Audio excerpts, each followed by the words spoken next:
আমি এনেকুৱা এটা পইণ্টত আহি এই মুহূৰ্তত উপস্থিত হৈছোঁ য'ত আমি এই মুহূৰ্তত নিজেও কনফিউজ হৈ পৰিছোঁ কাৰণ এই বিভ্ৰান্তিৰ আঁৰৰ দৃশ্য আপোনালোকক দেখুৱাব বিচাৰিছোঁ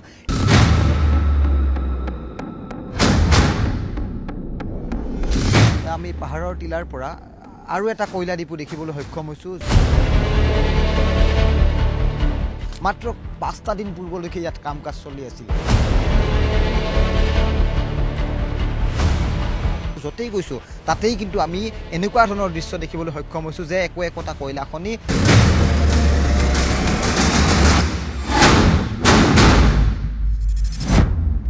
কালামাটি পৰিভ্ৰমণ কৰিছোঁ আৰু দেখি শুনি আমি এক প্ৰকাৰ হতবাক হৈ পৰিছোঁ দীৰ্ঘদিনে এই বৃহত্তৰ অঞ্চলটোত প্ৰায় 10টাতকৈ অধিক কয়লা খনি ইতিমধ্যে চলি আছিল আৰু শেহতীয়া ঘটনাৰ পিছতে ইতিমধ্যে প্ৰতিটো কয়লা ডিপু সম্প্ৰতি বন্ধ হৈ পৰিছে আৰু যেটো এই মুহূৰ্তত মই কয়লা ডিপুত উপস্থিত আছোঁ তাৰ আপুনি পৰিৱেশ চাওক কিছুদিন পূৰ্বলৈকে কয়লা ডিপু চলি আছিল আৰু এই যেটো এটা পানীৰ শব্দ আমি এই মুহূৰ্তত শুনিবলৈ সক্ষম হৈছোঁ যি পানীৰ হয়তো লিকেজ এইসমূহ কয়লা ডিপুৰ সৈতে এক প্ৰকাৰ সম্প্ৰতি যেটো স্থানত অভিযান চলাই আছে তাৰ হয়তো কিছু লিকেজ হয়তো নিশ্চয় থাকিব পাৰে যাৰ বাবে এই ধৰণৰ এক প্ৰকাৰ পানীৰ ইয়াতো আমি যেটো শব্দ শুনিছোঁ আৰু হয় এই ধৰণৰ কাৰবাৰ এটা চলি আছিল এটা অবৈধ কয়লা খনি কেৱল এটা নহয় এই মুহূৰ্তত যি চৰকাৰী পক্ষই ড্ৰোন ঘূৰাই তেওঁলোকে তালিকা প্ৰস্তুত কৰিছে সেয়া প্ৰায় 10তকৈ অধিক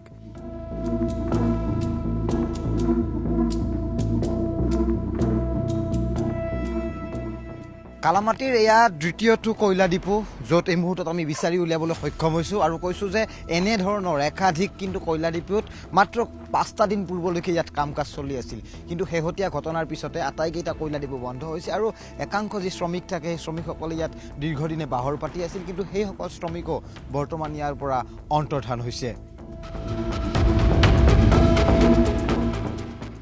গৰমপানী ফৰেষ্ট ৰেঞ্জৰ 3 কিলোৰ এই বৃহৎ অঞ্চলটোৰ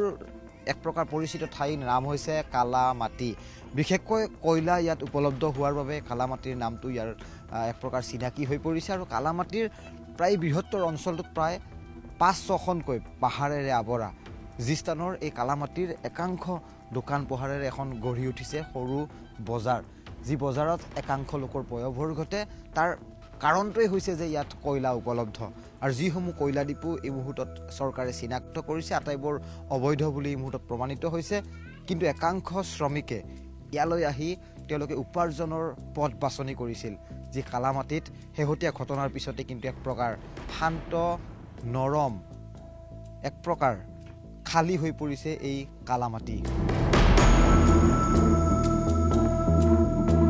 কালামাটিৰ পাহাৰসমূহ ঘূৰি আমি এনেকুৱা এটা পইণ্টত আহি এই মুহূৰ্তত উপস্থিত হৈছোঁ য'ত আমি এই মুহূৰ্তত নিজেও কনফিউজ হৈ পৰিছোঁ কাৰণ এই বিভ্ৰান্তিৰ আঁৰৰ দৃশ্য আপোনালোকক দেখুৱাব বিচাৰিছোঁ এয়া মোৰ বাওপিনে এটা লুংলুঙীয়া আপুনি পথ দেখিবলৈ সক্ষম হৈছে ঠিক একেদৰে যদি মই কেমেৰাটো সোঁফালে আপোনাক দেখুৱাই পেন কৰোঁ তেতিয়াহ'লে এই পইণ্টতো আহি আমি এনেকুৱা দুটা ভাগত বিভক্ত হোৱা দুটা ৰাজপথ দেখিবলৈ সক্ষম হৈছোঁ যিকেইটা ৰাজপথ নহয় একোটা দুৰ্গম পথ য'ত নিশা হ'লে চলে অহৰহ কয়লাৰ ট্ৰাক কেৱল ইমানেই নহয় কেমেৰাটো যদি মই আপোনাৰ পুনৰ সোঁপিনে পেন কৰোঁ তেতিয়াহ'লে এই পিনেও সেই একেই ধৰণে আন এটা ৰাজপথ আমি দেখিবলৈ পাইছোঁ য'ত কেৱল এই পথেৰে গৈ গৈ শেষৰ বিন্দুত গৈ উপস্থিত হয় একোটা অবৈধ কয়লা ডিপুত আৰু যি এই কয়লা ডিপুসমূহতে দীৰ্ঘদিনে চলি আছিল অবৈধ কয়লা খনন কাৰ্য নিপন যদি সম্ভৱ হয় আমি এই দৃশ্যটো দেখুৱাই লৈছোঁ আমি পাহাৰৰ টিলাৰ পৰা আৰু এটা কয়লা ডিপু দেখিবলৈ সক্ষম হৈছোঁ য'ত এই মুহূৰ্তত সম্পূৰ্ণৰূপে কয়লাৰ খনন কাৰ্য বন্ধ হৈছে কিন্তু দীৰ্ঘদিনে কিন্তু এইসমূহ স্থানতে চলি আছিল অবৈধ কয়লাৰ খনন কাৰ্য কালামাটিত জনবসতি বুলিবলৈ কোনো ধৰণৰ ইয়াত স্থায়ী বাসিন্দা নাথাকে নাই কোনো ইয়াত কোনো সৰু ডাঙৰ গাঁও বিশেষকৈ উমৰাংচুৰ পৰা প্ৰায় 17 কিলোমিটাৰ দূৰত্বত অসম মেঘালয় সীমান্তত এই কালামাটি অৱস্থিত আৰু এই কালামাটিতে দীৰ্ঘদিনে কয়লাৰ অবৈধ খনন কাৰ্য চলি আহিছিল আৰু নিৰ্বিঘ্নে এই স্থানৰ পৰা খননহীত হোৱা কয়লা ট্ৰাক ডাম্পাৰত উঠাই উমৰাংচু হৈ ডিফু অথবা হাফলং আপুনি এই গোটেই কাৰ্বি স্বায়ত্ত পৰিষদৰ কথা নকওক কিয় বা ডিমা হাছাও আদি অঞ্চলৰ পৰা কিন্তু নিৰ্বিঘ্নে আৰক্ষী প্ৰশাসনৰ সন্মুখেৰে পাৰ হৈ গৈছিল ইখনৰ পিছত আনখনকৈ ট্ৰাক কিন্তু তাৰ পিছতো চকুমুদাৰ কুলিৰ ভাও অথবা মৌনতা অৱলম্বন কৰি আছিল আমাৰ ৰাজ্য চৰকাৰ অথবা জিলা প্ৰশাসন ইতিমধ্যে কালামাটিত এই মুহূৰ্তত প্ৰমাণিত হৈছে যে প্ৰায় 10টাতকৈ অধিক কয়লা ডিপু ইয়াত দীৰ্ঘদিনে চলি আছিল আৰু শেহতীয়াকৈ নিউজ 18 অসম নৰ্থ ইষ্টৰ আমি আমাৰ দল ইতিমধ্যে পৰিভ্ৰমণ কৰিছোঁ কালামাটিৰ বিভিন্ন অঞ্চল বিভিন্ন অলিয়ে গলিয়ে আৰু শেহতীয়াকৈ মোৰ চকুত আন এটা পাহাৰৰ ওপৰৰ পৰা কয়লা খনিৰ ইয়াত খনন কাৰ্যৰ দৃশ্যাংশ বন্দী হৈছে য'ত এই মুহূৰ্তত সম্প্ৰতি খনন কাৰ্য বন্ধ হৈ থাকিলেও কিন্তু দীৰ্ঘদিনে এই স্থানৰ পৰাই কিন্তু কয়লাৰ সৰবৰাহ আৰু কয়লাৰ খনন কাৰ্য চলি আছিল যি এই দৃশ্যই এইসমূহ কথা এই মুহূৰ্তত প্ৰতিমান কৰিছে কালাপানীৰ পাহাৰৰ চৌদিশে আছে কপিলী নদীৰ গতিবিধি বিশেষকৈ আন তিনিটা ডেম মই কৈছোঁ যে কপিলী খাওদাং আৰু আনটো নিফকো এই তিনিটা ডেম্পৰ পানীয়ে আহি সোমাল নেকি শেহতীয়াকৈ যিটো কয়লাৰ খনিত যি শ্ৰমিকৰ আবদ্ধ হোৱাৰ ঘটনা সংঘটিত হোৱা সেই খাদানত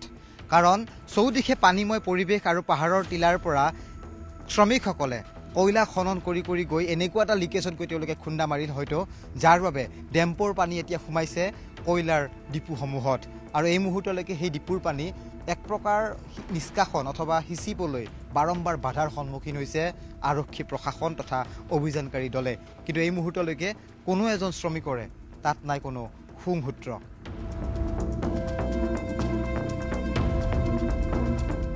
ডিমা হাছাও জিলাৰ সীমামূৰীয়া অৰ্থাৎ সীমান্তৰ কালামাটিৰ পৰা আমি এই মুহূৰ্তত দেখিবলৈ সক্ষম হৈছোঁ সেয়া মেঘালয়ৰ এলেকা য'ত কেইবাটাও কয়লা ডিপুৰ বৰ্তমান অৱস্থিতি ধৰা পৰিছে আমাৰ কেমেৰাত কিন্তু মেঘালয়ৰ ভূমি অথবা অসমৰ ভূমি তাৰেই হয়তো একাংশই সুযোগ লৈছে যাৰ বাবে কালামাটিত এইদৰে নিৰ্বিঘ্নে দিনে নিশাই চলিছিল কয়লাৰ খনন কাৰ্য শেহতীয়াকৈ এই ঘটনাৰ পিছতে সমগ্ৰ তথ্য এই মুহূৰ্তত পোহৰলৈ আহিছে আৰু ভয়ংকৰভাৱে এই কয়লা সিন্ডিকেটৰ তথ্যটো এই মুহূৰ্তত ৰাজ্যত ব্যাপক প্ৰতিক্ৰিয়াৰ সৃষ্টি কৰিছে উচ্চতম ন্যায়ালয়ে নিষেধাজ্ঞা জাৰি কৰিছে ঠিকেই কিন্তু তাৰ পিছত অসমৰ ভূমিত নিৰ্বিঘ্নে কিদৰে কয়লাৰ খনন কাৰ্য চলি আছে শেহতীয়াকৈ সকলো তথ্য প্ৰমাণিত হৈছে আৰু আমিও গ্ৰাউণ্ডত থাকি এনেকুৱা এটা আমি সাৰ্ভে আৰম্ভ কৰিছোঁ শেহতীয়াকৈ যিসমূহ তথ্য চৰকাৰে ড্ৰোনৰ জৰিয়তে তেওঁলোকে কেপচাৰ কৰাৰ জৰিয়তে সেইসমূহ তথ্য লাভ কৰিছে আৰু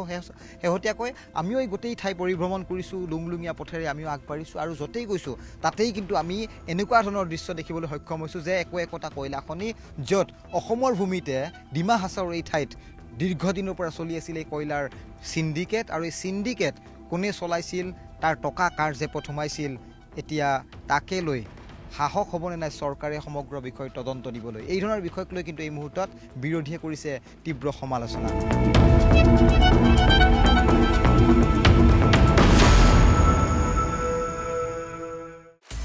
আপুনি বিচৰা বাতৰি পাব কেৱল নিউজ 18 এপত